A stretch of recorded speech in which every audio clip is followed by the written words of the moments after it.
Hello CUET aspirants. आज मैं discuss करने वाला हूँ CUET UG फेज़ 5 23 अगस्त के एग्ज़ाम की रिगार्डिंग कि उसमें किस टाइप के क्वेश्चन आए। जैसा कि मैंने आपको बताया था कि मेरा 22 अगस्त को एग्ज़ाम जो हुआ था उसका मैंने रिव्यू आप लोग को दिया था। हाँ, उसमें केमिस्ट्री का जो पार्ट है वो थोड़ा स्किप हो गया है, तो उसे मैं अगली वीडियो में बना के डाल दूँगा। पहले इसकी बात कर लेते हैं।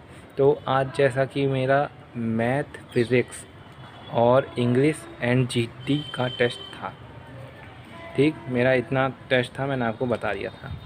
तो अब मैं आपको ये बताऊंगा कि उसका पैटर्न कैसा था, उसका क्वेश्चन लेवल क्या था, और मैं आपको बताऊंगा कि किस टाइप के क्वेश्चन देखने को मुझे मिले। हाँ जी, किस टाइप के क्वेश्चन मेरे को देखने को मिले। तो चलिए शुरू करते हैं।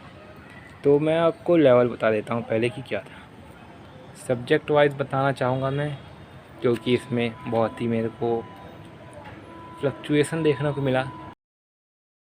में किसी का लेवल, चलिए बता ही देता हूँ क्या था। तो बात करते हैं फिज़िक्स की। फिज़िक्स का लेवल इजी टू मॉडरेट था, इजी टू मॉडरेट, ठीक है, इजी टू मॉडरेट इतना है। और मैथ्स की बात करें तो मॉडरेट से थोड़ा ऊपर कह सकते हैं, इतना, ठीक है, मॉडरेट हो गया ये, एक तरह से मॉडरेट कह सकते हैं। और फिर हमारी इंग्लिश भी इतनी थी, कोई भी मतलब पैसेज में जो क्वेश्चन थे वो डायरेक्ट नहीं आए थे। एक क्वेश्चन आया था वो डायरेक्ट था, जिसे मैंने किया। ओवरऑल ये कह सकते हैं कि इंग्लिश का जो पेपर था वो भी मॉडरेट था, ठीक है, इजी टू मॉडरेट। इजी तो मैं नहीं कहूँगा, मॉडरेट था। और बारी आती है अब किसकी, जीटी की। तो जीटी में आज मेरे को जीके के क्वेश्चन कम से कम 5 to 7 देखने को मिले, और जो कि एक अच्छी बात थी जिन्होंने जीटी पढ़ा उनके लिए। और मैथ के क्वेश्चन तो थे ही, बाकी रीजनिंग बहुत ही इजी लेवल की थी, ये मेरे को मानना पड़ेगा। सच बताऊं तो मैंने रीजनिंग पढ़ी नहीं थी, लेकिन फिर भी मैं रीजनिंग के क्वेश्चन सॉल्व कर सका, और एकदम सही, पूरी गारंटी के साथ कहता हूँ कि बहुत ही इजी टाइप की रीजनिंग आई थी। और एक, चलिए वो क्वेश्चन टाइप बाद में बता दूंगा, इसका लेवल बता देता हूँ। इसको भी मैं इजी टू मॉडरेट रखूँगा मेरे हिसाब से। ये मेरी अपनी ओपिनियन है, आप लोग जैसे सबकी अलग अलग ओपिनियन होती है वैसे मेरी है, पर आइडियल ओपिनियन ऐसी ही होनी चाहिए। तो ठीक है, अब चलते हम लोग किस पे, क्वेश्चन के टाइप्स पे।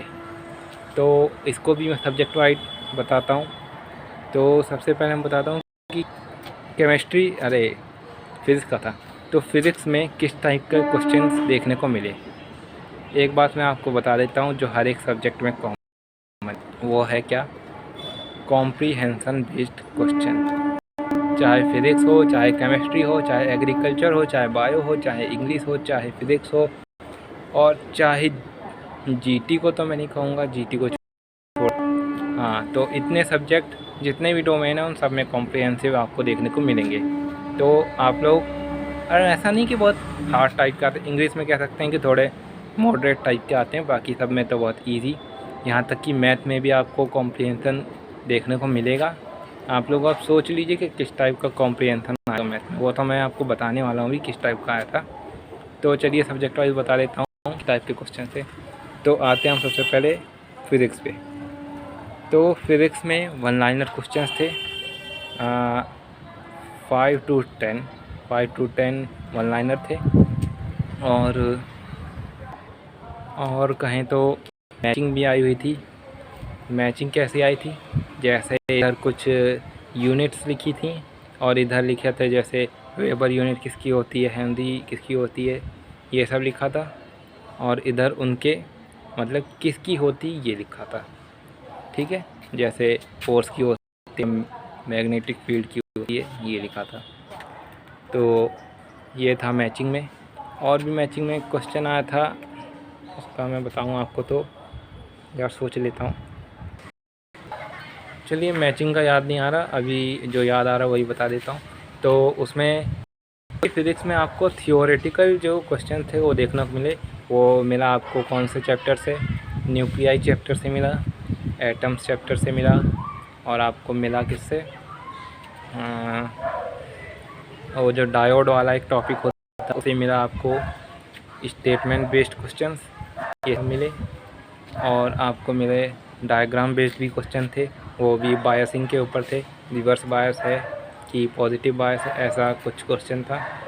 और भी बाकी जो न्यूमेरिकल्स थे वो तो वन लाइनर आए थे। इलेक्ट्रोस्टैट से आया था आपका, ये हो गया क्या कहते हैं वोल्टेज जो होता है चैप्टर, और जो हो गया आपका कैपेसिटर उससे भी आया था एक। लेकिन ये सब बहुत ईजी रखे थे, अगर आपको बेसिक फार्मूलाज पता हैं, कॉन्सेप्ट्स पता हैं, तो आप उनको निकाल सकते थे ईजी से। और इसमें क्वेश्चन आया था वो किस टॉपिक पर आया था वो मैं आपको बता देता हूँ। आपने बोर्स एटॉमिक मॉडल के बारे में सुना होगा, उसी के ऊपर उसमें कुछ इन्फॉर्मेशन दी हुई थी कि उसकी वो किस सिद्धांत पे काम करता है, उसका प्रिंसिपल क्या है काम करने का, और वो किस तरह किस चीज़ को कंजर्व रखता है, ये क्वेश्चन था। और इसी टाइप के नीचे 2-3 क्वेश्चन उसी पैराग्राफ से रिलेटेड, लेकिन डायरेक्ट आंसर आपको 1-2 के ही मिलेंगे, उसमें सबके नहीं मिलेंगे, आपको कुछ सॉल्व भी करना पड़ता है। तो इस टाइप का क्वेश्चन था कॉम्प्रीहेंशन में। और मैचिंग में जो एक क्वेश्चन आया था वो ऐसा आया था कि इधर लिखा था कॉन्वेक्स लेंस, ये किस चीज़ में यूज़ होता है। इधर लिखा था आपका रेक्टिफायर, ये किस चीज़ में यूज़ होता है। इस टाइप के मतलब आई थी जो उससे होते हैं आपके जो इंस्ट्रूमेंट्स होते हैं उनसे रिलेटेड। एक तो आपका मैचिंग आया था, और एक आपका आया था स्टेटमेंट बेस्ड। उसमें स्टेटमेंट दिया था, उसके आगे लिखा था इसका कि ये यूज़ है, इसका ये यूज़ है। बस इस टाइप का क्वेश्चन था। अब चलिए कंक्लूड कर दिया मैंने आपको इसको। तो अब हम आ जाते हैं किस पे? मैथ्स पे। तो मैथ्स में कुछ यूँ था कि सबसे पहले मैं आपको कॉम्प्रिहेंसिव टाइप क्वेश्चन के बारे में बताता हूँ। तो कॉम्प्रिहेंसिव में कुछ नहीं था, बस इतना ही था कि एक जो था टॉपिक था उसमें पैराग्राफ था, उसमें लिखा था प्रोबेबिलिटी पे बेस्ड था वो पूरा का पूरा। ये बता देता आपको, जैसे कितने ये आजकल ऑनलाइन एग्ज़ाम जो हो रहे हैं उनमें ये बताया गया था कि जैसे आपको 4 ऑप्शन दिए होते हैं क्वेश्चन में, तो उसमें जैसे कोई बच्चा अगर आंसर कर रहा है तो उसके राइट आंसर करने की प्रोबेबिलिटी क्या होगी ये उसमें दी थी। 1/4 लिखा था वहाँ पे, और लिखा था कि 1/3 प्रोबेबिलिटी होगी जब वो चीटिंग करके कहीं से करेगा, इस टाइप का लिखा था।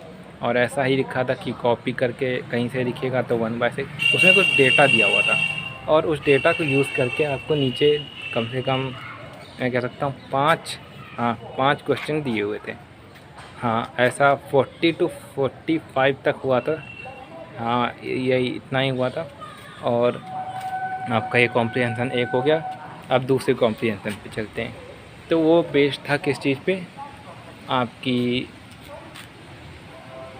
क्या होती है वो, और एक आप लोग को कोऑर्डिनेशन ज्योमेट्री जो होती है उसी से दिया हुआ था एक क्वेश्चन कि ये चीज़ यहाँ पे रखी हुई है, ये उसकी ओरिजिन है, तो वहाँ से उसका डिस्टेंस क्या होगा, और उस टाइप के कुछ डेटा दिया हुआ था ऊपर पैराग्राफ में, और नीचे उससे रिलेटेड 5 क्वेश्चन इससे भी थे। तो आप ये देख लीजिए कि कितना ज़्यादा वेटेज है। 10 क्वेश्चन आपके पैराग्राफ बेस्ड क्वेश्चन मतलब कॉम्प्रिहेंसिव क्वेश्चन से बने थे। तो अगर आप वो डेटा यूज़ करके अच्छे से सॉल्व कर लेते हैं तो आपके 10 क्वेश्चन सही प्रोबेबिलिटी बढ़ जाती है। और आते हैं अब वन लाइनर क्वेश्चन किस टाइप के आए थे। तो एक आया था लीनियर प्रोग्रामिंग से क्वेश्चन, उसमें वो डायग्राम दिया हुआ था, और डायग्राम दे के पूछा हुआ था कि फिजिबल होने की और प्रोडक्टिविटी अच्छी होने की, उसमें पूछा था यही कि क्या चांसेस होंगे।